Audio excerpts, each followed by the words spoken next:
Before disaster strikes, where are people supposed to get information on how to prepare? Governments around the world are playing a key role in advising their citizens on how to prepare for disasters, wars, and other emergencies.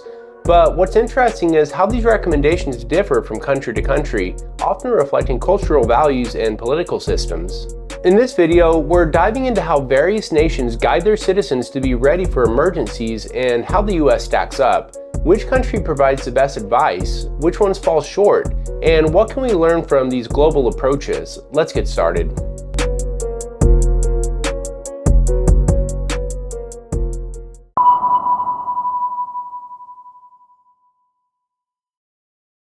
Let's start with the US, where three major agencies take the lead on disaster preparedness: FEMA, the CDC, and the Red Cross. Each of these organizations play a specific role in helping citizens get ready for emergencies.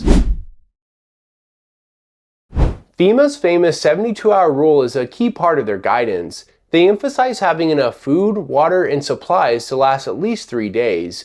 FEMA also provides resources to help families create communication plans and evacuation strategies.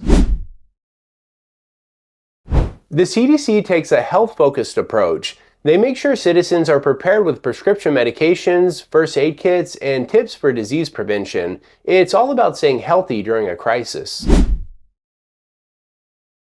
Then there's the Red Cross. Known for their humanitarian work, they focus on teaching first aid, CPR, and how to handle everyday emergencies like house fires or floods. All this information is brought together on USA Gov, a platform that makes it easier to access and understand these resources. One thing that makes the US unique is its emphasis on individualism and personal responsibility. While firearms aren't officially part of the government's guidance, our Second Amendment and firearm culture are big factors in how Americans approach preparedness.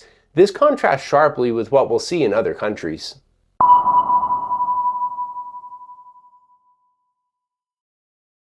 Now let's head over to Europe, where countries near Russia have developed some unique approaches to preparedness. When you live close to a geopolitical hotspot, being ready isn't optional. NATO countries near Russia share common strategies like stockpiling essentials, maintaining fallout shelters, and distributing iodine tablets for nuclear emergencies. Take Sweden, for example. The Swedish government took a proactive step by distributing the booklet to every household called "If Crisis or War Comes." This guide covers everything from stockpiling food and water to creating evacuation plans during wartime. Sweden's long-standing neutrality has also fostered a strong culture of self-reliance. In Poland, they recently updated their nuclear preparedness advice. The government focuses on distributing iodine tablets and increasing public awareness about fallout shelters. Poland's history of invasions and conflict has deeply influenced its readiness culture. Norway takes a slightly different approach. The government emphasizes resilience through local resources. Norwegian citizens are advised to stockpile at least 7 days' worth of essentials. Their resource-rich environment influences this approach, highlighting their reliance on self-sufficiency.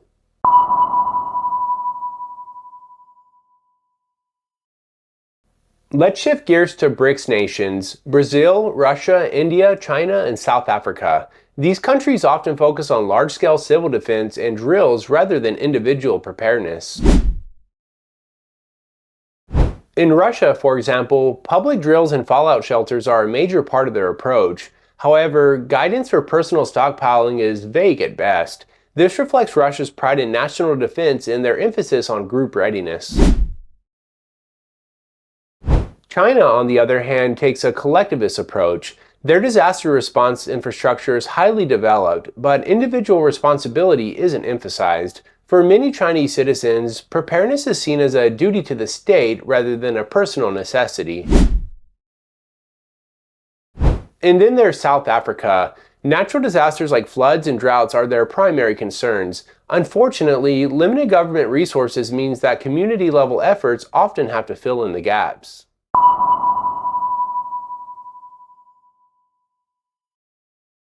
In the Middle East, years of conflict have shaped a very different kind of preparedness. Here, the focus is heavily on war readiness. Israel is a standout example. With mandatory military service, most Israeli citizens are already familiar with emergency protocols. Their public alert systems and the Iron Dome missile defense system are world-class. Bomb shelters are also a standard feature in many Israeli communities, reflecting the nation's deep focus on wartime resilience. In Iran, civil defense drills are integrated into public education. The government also emphasizes urban evacuation strategies, reflecting the unique challenges of their densely populated areas. There's a strong sense of cultural pride in their historic resilience, which shapes their approach to preparedness.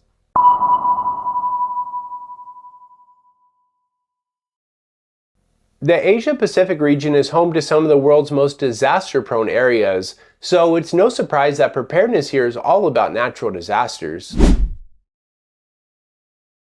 Japan is a leader in this space. Their earthquake early warning system provides citizens with crucial seconds of warning before a quake hits. Community disaster drills and tsunami evacuation plans are also deeply ingrained in Japanese life. The country's collectivist culture ensures that people can act quickly and in unison during emergencies. In Taiwan, rising geopolitical tensions have driven an increase in civil defense education.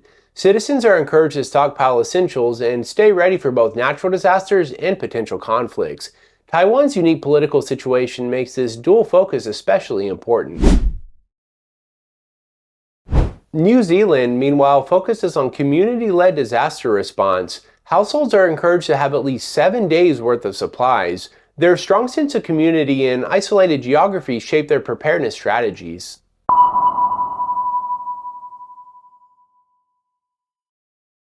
Let's turn to some Western allies, like Germany, Switzerland, and Canada. These countries take varied but practical approaches to preparedness. Germany leads with a detailed 10-day stockpile recommendation. Their efficiency-driven culture is reflected in their precise preparedness guidelines, which include comprehensive lists of essential items. Switzerland, on the other hand, has one of the most impressive fallout shelter systems in the world. Nearly the entire population can access these shelters, reflecting Switzerland's long-term focus and commitment to neutrality. Canada's approach is similar to the US, but with adjustments for extreme cold and rural isolation. Their guidance strikes a balance between urban and wilderness survival needs.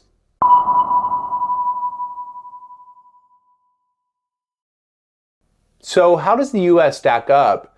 On the positive side, we have clear and accessible guidance from multiple agencies. There's a strong emphasis on individual and family preparedness, which aligns well with our culture of self-reliance and self-defense. But there are some weaknesses. The focus on short-term preparedness, like FEMA's 72-hour rule, feels limited compared to countries like Germany or Sweden that encourage much longer stockpiles.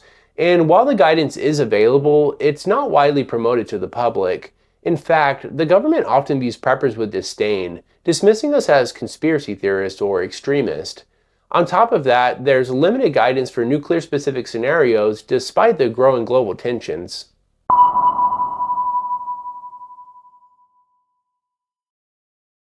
Culture plays a big role in shaping a country's preparedness guidelines. Collectivist cultures like China and Russia focus heavily on group efforts and large-scale drills.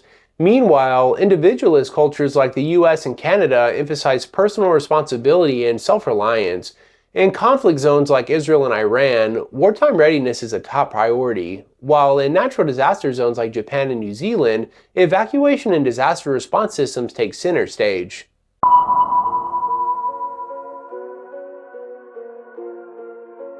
As we've seen, a country's guidance reflects its unique risk and cultural values. The US leads in accessibility and practical advice, but there's a lot to learn from nations like Germany, Sweden, and Japan. So what do you think? Which country's guidance stands out to you, and what would you change about how the US prepares its citizens?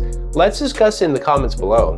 If you found this video helpful, give it a thumbs up and share it with others. Join the Texan Prepper community by hitting that subscribe button. Keep an eye out every week for another video on emergency preparedness. Stay safe, keep prepping, and I'll see you on the next one.